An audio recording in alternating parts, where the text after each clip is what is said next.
Bom dia a todos. Estão me ouvindo? Sim. Bom dia a todo mundo. É uma alegria enorme estar aqui para a gente encerrar esse ano com esse concerto da OVO, Orquestra Voluntária de Belo Horizonte. Confesso que eu estou muito emocionado. A OVO foi criada no final do ano passado, em dezembro do ano passado. A gente teve o nosso primeiro concerto, a nossa estreia na Sala Minas Gerais, no dia 17 de dezembro. Foi um dia muito especial, porque dia 17 de dezembro foi o aniversário desse compositor fantástico, desse humanista incrível, que foi Ludwig van Beethoven, e a gente está aqui para homenageá-lo mais uma vez. Semana que vem, no dia 17, Beethoven comemora 250 anos, e nós, da OVO, comemoramos um ano. É um trabalho, né, como o próprio nome da orquestra diz, é uma orquestra voluntária. A ideia que surgiu para a gente criar essa orquestra foi uma ideia para poder oferecer a dezenas e dezenas e dezenas de jovens músicos talentosos que estudam aqui em Minas Gerais, que estudam aqui em Belo Horizonte, para que eles tivessem uma oportunidade de ter a experiência de tocar numa orquestra jovem de excelência. Então, eu conto com a parceria, com a ajuda de vários e vários amigos que são músicos fantásticos, e eu vou falar um pouquinho mais adiante sobre isso. Quero agradecer imensamente o convite do Minas Tênis Clube para a gente fazer esse encerramento aqui tão bacana. A gente vai fazer duas obras, né? Nós vamos tocar duas obras. Vou pedir para o Daniel passar ali. Eu quero colocar uma outra imagem de Beethoven. Essa imagem aí é de uma artista plástica chamada Camila Alves. Ela me entregou essa pintura que ela fez, um quadrinho bem pequenininho, como agradecimento da oportunidade de tocar na OVO no ano passado. Eu acho que ela deve estar por aqui. Ela é violinista da OVO, é artista plástica também. Então, fiz uma homenagem de colocar essa imagem tão bonita dela de Beethoven e dizer que a OVO, além de ter esses músicos todos aí super talentosos e dedicados, comprometidos, eles são multi-artistas, eu acho que como todo artista brasileiro deve ser. Então, a gente tem uma equipe da orquestra. Essa equipe era composta basicamente com esses meninos, né, com esses meninos e essas meninas que tocam, que tem multitalentos, né? Tem designer aí no meio dos músicos, tem grandes produtores, tem gente que trabalha com editoração de partitura, tem gente que trabalha com marketing digital e continua com o sonho de se seguir, de se tornar um músico profissional. Então, além de toda essa questão musical que a gente vai apresentar hoje, tem também um trabalho de background, tem um trabalho aí de infraestrutura, que eu faço questão de compartilhar essa gestão da orquestra com esses meninos, né? Então, é um grupo muito rico de talentos. Finalmente, vou falar um pouquinho da primeira obra que a gente vai ouvir, que é o Quarteto de Cordas em Mi bemol maior, Op. 74. A gente vai tocar só o primeiro movimento. Não dá para falar de quarteto de cordas e de sinfonia, como a gente vai ouvir a sexta sinfonia hoje, sem falar de um compositor incrível chamado Joseph Haydn. Haydn foi professor de Beethoven, foi professor de grandes compositores ali no século XVIII e século XIX, né, mais século XVIII. E o Haydn, por que eu não posso falar de quarteto, né, de cordas e de sinfonia sem falar de Haydn? Ele foi o cara que consolidou esses dois gêneros musicais, né? Quarteto de cordas é o quarteto de cordas, pensando em música de câmara, né, de pequenos grupos, é a formação mais importante que tem, por causa dele. As sinfonias, como a gente conhece hoje, as sinfonias em 4, 5 movimentos, de todos os compositores que vieram depois disso, essa sinfonia, Haydn consolidou essa forma sinfônica. Mas como que um compositor consolida isso? Simplesmente Haydn escreveu dezenas e dezenas e dezenas de quartetos de cordas, e nada mais, nada menos que 104 sinfonias. Quando você tem um compositor que escreve 104 sinfonias, essa forma está consolidada. E todos os compositores, até hoje, eles bebem nessa fonte de Haydn. Beethoven não foi diferente. A diferença é que Beethoven foi realmente um revolucionário. Ele revolucionou, ele mudou um monte de coisa. Ele deu voz para vários instrumentos que não tinham voz ainda antes de Beethoven e que ele trouxe para a orquestra. Beethoven foi um grande humanista. Ele imprimiu na linguagem musical dela os sentimentos humanos mais ardentes, os dramas mais profundos. Ele trouxe isso, e isso permaneceu. Por isso que é tão importante comemorar o aniversário dele, porque ele transformou a humanidade com a música dele como ele desejava. Ele, aos 26 anos de idade, ele manifestou isso num diário. Ele escreveu no diário: a minha música será capaz de transformar a humanidade. Imagina um jovem com 20 e poucos anos de idade que tem um propósito de vida desse, né? Então, a gente está aqui para poder comemorar esse legado né? Aqui, a gente está aqui hoje como uma prova de que ele transformou positivamente a humanidade, a nossa sociedade, e que ele transforme ainda por pelo menos mais 250 anos. Esse quarteto de cordas que a gente vai apresentar, ele foi escrito em 1809, pouquinho depois da quinta e da sexta sinfonia. Então a gente está apresentando obras aqui, a sexta sinfonia e esse quarteto, ali numa fase da vida de Beethoven muito prolífica. Foi um momento que ele escreveu muita música. Para vocês terem uma ideia, a quinta e a sexta sinfonia, que são sinfonias muito famosas, né, elas foram estreadas no mesmo dia. Um ano antes, em 1808, elas tiveram a estreia no mesmo dia, junto com um concerto para piano dele. Então, ele estava escrevendo ali ativamente nessa primeira década aí do século XIX. Né? A gente vai reparar que esse quarteto de cordas, o primeiro movimento, ele é um movimento completamente dentro dessa estrutura clássica, dessa estrutura criada por Haydn, né, e tantos outros compositores, mas eu coloco o Haydn aqui como um pilar. Então, a gente percebe essa estrutura clássica, mas a gente consegue perceber também o tanto que Beethoven estava à frente do tempo dele. Tem momentos que você escuta esse primeiro movimento e você fala assim, não é possível. Isso não é música do início do século XIX. É muito avançado, é muito revolucionário. Né? Ele participou dessa jornada aí do iluminismo, esse grande movimento que teve, né? O século das luzes, os 1700. Ele foi uma das primeiras gerações a respirar esses ares iluministas, e ele trouxe isso para a música dele. Então, vai ser um contraste bonito da gente perceber esse quarteto de cordas, que ele tem essa estrutura clássica, mas que ele tem avanços na linguagem. Quando um compositor escreve para 4 instrumentos solistas, ele pode explorar a riqueza desses instrumentos com mais virtuosidade, ela num grau de dificuldade muito grande. E depois a gente vai ouvir a sexta sinfonia, que eu vou falar mais dela adiante, e que já é um outro clima, é um outro ar que se respira, é um outro tipo de música. Propositalmente, a gente colocou um quarteto com uma formação menor, por tudo isso que a gente está vivendo, né, da gente não ter um tempo muito longo de música, com tantos músicos no palco, e uma maneira também da gente valorizar esses grandes talentos virtuosos que a gente tem aqui na cidade. Então, eu quero convidar agora para executar o quarteto o Henrique Rocha, Lucas Cortes, Giovana Fonseca e André Freire. Um ótimo concerto para todo mundo.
Enquanto a gente vai ajustando o palco aqui agora para a Sexta Sinfonia, vou falar mais um pouquinho, quero dar alguns recados aqui. A Rede Minas de televisão, eles têm um programa chamado Harmonia, que passa todo domingo. E eles fizeram um especial da OVO, que vai ser apresentado no próximo domingo, dia 20. Então, no próximo domingo, agora eu estou na dúvida se é 14 horas ou 16 horas. O programa Harmonia da Rede Minas vai falar, né, um pouco sobre a OVO, e eles vão transmitir duas das obras que a gente tocou há um ano atrás. Vai ser o Romance para Violino, número 2, e a Quinta Sinfonia. Então, hoje, vocês vão ouvir a sexta, semana que vem vocês vão poder ouvir a quinta com a OVO, que foi a nossa estreia. O segundo recado é que nós temos um site, que é orquestraovo.com.br. Vocês podem lá ver algumas fotos, podem ver todos esses vídeos, tudo isso que a gente já fez, né, o que a gente vem fazendo, e tem uma seção muito especial lá, que se chama Seja um Colaborador.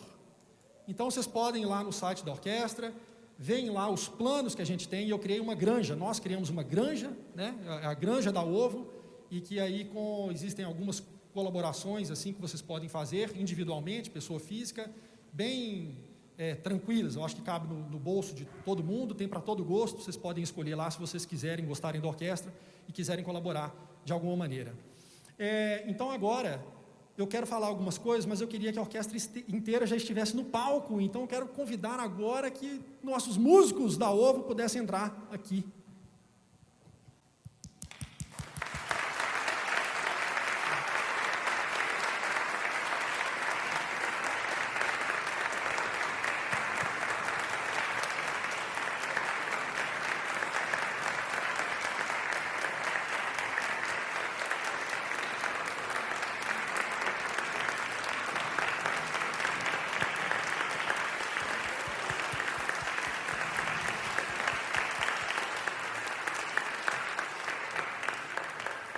Primeira coisa que eu quero falar, antes de realmente falar da sinfonia, já vou pedir para o Daniel passar já o slide, para a gente entrar no clima aí dessa sinfonia pastoral, uma lembrança na vida do campo, imaginar Beethoven ali, caminhando no campo e se inspirando para poder compor essa música.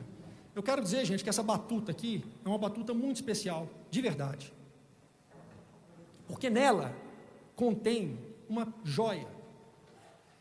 Essa joia que contém aqui são todos os meus amigos, músicos incríveis, que são os monitores da OVO.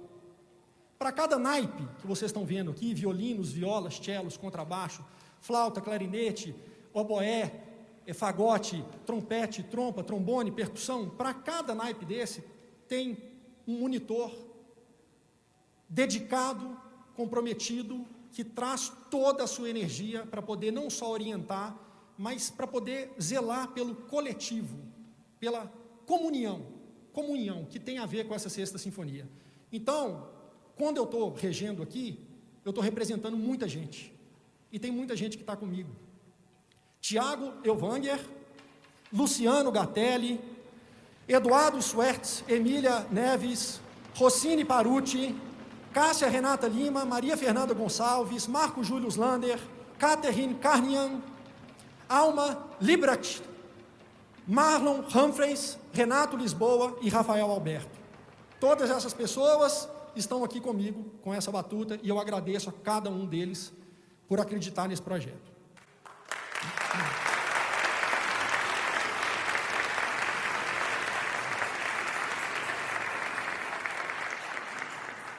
Eu trouxe uma imagem para cada movimento.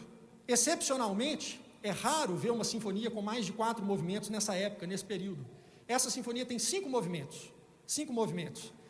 Eu trouxe algumas imagens para poder ilustrar, porque Beethoven, ele colocou esse subtítulo na sinfonia, uma lembrança da vida no campo. Eu vou pedir para o Daniel passar o slide para mim. Eu trouxe esse quadro aí de um inglês, um quadro, uma pintura de 1816, e que tem a ver com o título do primeiro movimento, o despertar de sentimentos alegres ao chegar no campo. Quando a gente chega, sentimentos alegres de tranquilidade que a gente sente. O segundo movimento, cena à beira de um riacho. Essa daí é uma pintura de um pintor holandês, uma pintura de 1646, que para mim tem a ver um pouco com isso também. Essa tranquilidade, essa comunhão entre o indivíduo e a natureza, né? Beethoven, que desejou tanto a fraternidade entre os povos, Beethoven, que desejou tanto esses conceitos iluministas, né, humanos, né, de liberdade, de fraternidade. Então, esse quadro, para mim, ele representa um pouco dessa tranquilidade, um pouco dessa comunhão com a natureza, essa contemplação. O terceiro movimento, terceiro movimento, que se chama Alegre Confraternização dos Camponeses, é um movimento muito festivo, muito alegre. Toda vez que eu escuto esse movimento, eu juro para vocês, eu não estou ficando doido, eu escuto vozes de pessoas assim, é uma maravilha. Eu contei isso para os meninos, eles falaram assim, mentira do Werner, né? Mas alguns aqui escutaram também nos primeiros ensaios, e depois eles falaram assim, cara, eu escutei essas vozes também, e é uma música muito festiva, muito bonita. Eu acho que se a gente se entregar, se a gente estiver aberto a receber e a perceber essa alegria dessa música, essa beleza dessa música, eu tenho certeza que vocês vão escutar essas vozes de alegria e de confraternização também. Para acabar com a festa, a gente tem o quarto movimento, que se chama Tempestade. Esse movimento não poderia ser melhor um quadro de William Turner, o inglês revolucionário também, foi um revolucionário, eu tenho que ficar no foco, gente, por causa da luz, um revolucionário como foi Beethoven. O Turner, para quem não sabe, ele é só 5 anos mais novo que Beethoven, ele nasceu em 1775, e ele foi um cara que foi o predecessor do movimento impressionista, né? Só que ele fez esses quadros aí décadas antes do impressionismo, e a gente está nessa época, né? Uns dias atrás aí teve um trovão, que eu acordei e não consegui dormir mais, de tanto medo que eu fiquei do trovão. E é a única pergunta que eu quero fazer para vocês, para a gente ouvir esse quarto movimento da tempestade, que vocês não vão ter dúvidas de que movimento que é esse, né? Quem aqui tem medo de tempestade, de trovão? Eu tenho. Então, quem tem medo, por favor, se preparem, tá? Pega na mão do colega aí do lado, para não ter problema. E, finalmente, depois da tempestade, vem a bonança. Esse aí é o canto dos pastores, né? Esse sentimento de alegria e de gratidão aos deuses depois da tempestade. Eu acho difícil falar sobre esse movimento, de tão bonito que ele é. E aí eu trouxe um quadro do Millet, o Ângelus de Millet, que foi um pintor romântico também. Esse quadro, para mim, pessoalmente, ele é muito significativo, ele é de uma beleza extrema e e aí eu me inspiro na frase de um amigo meu, que falou uma vez para mim, né? Falou assim, Werner, a beleza comove, e comove mesmo. A arte, ela é transformadora, se a gente dá a devida atenção que ela exige que a gente dê. Porque senão, ela passa por um ouvido e sai pelo outro. Agora, se a gente está conectado, se a gente dá atenção, ela é transformadora.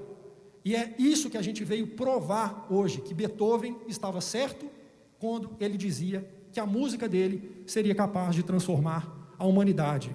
Eu acho que vocês perceberam que eu só coloquei a data de nascimento dele, eu não coloquei a data de morte. Eu tenho um grande amigo, Eduardo Goulart, teve um dia desse que eu fiz uma live com ele, ele me contou um caso muito legal. Ele foi para a Alemanha alguns anos atrás, foi para Bonn, o amigo que estava com ele não quis ir em Bonn para poder conhecer a casa de Beethoven, ele foi sozinho, ele saiu na cidade e começou a andar na cidadezinha pequenininha, que foi a cidade que Beethoven nasceu, e perguntando para as pessoas, onde que foi a casa que Beethoven nasceu? As pessoas indicando, vai por ali, vai por ali, vai por ali. Ele se deparou com uma praça, e aí no meio da praça tinha uma estátua enorme de Beethoven, e nessa estátua estava escrito assim, nessa cidade nasceu Ludwig van Beethoven. Data de nascimento, 1770. Data de morte, nunca. Então, é essa mensagem que eu quero deixar. Tenham todos um ótimo domingo, um ótimo fim de ano, e eu estou aqui para dizer que a OVO está preparada para 2021. Um grande abraço, bom concerto.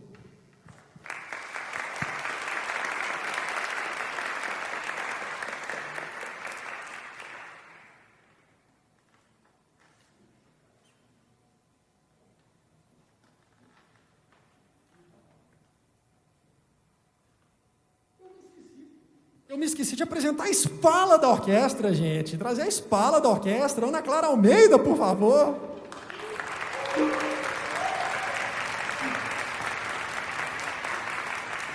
Desculpa, viu, Ana Clara?